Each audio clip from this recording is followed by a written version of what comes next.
Thanks ulit again guys, kulelet pero tumatakbo. Yan ang takbo ng buhay natin ngayon. Kahit na ngayon, parang nadadown ako, parang hopeless ako, parang discouraged ako. As in, nawalan ako ng lakas ng loob sa sarili ko. I don't know if you guys know who's there for me and was not there for me.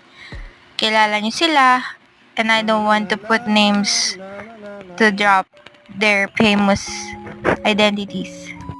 At alam nyo, buti na lang matangos sa ilong ko kundi talaga pasuko na ako. Guys, visit KDR Adventure Camp for some adventures. Thank you Ma'am Jess for bringing me here and nice to meet you Mr. Bicicletonyo. Follow him on Facebook and also Jun Babera. O, diba mga boss? Supportive ako. Follow niyo din ako ha. Salamat!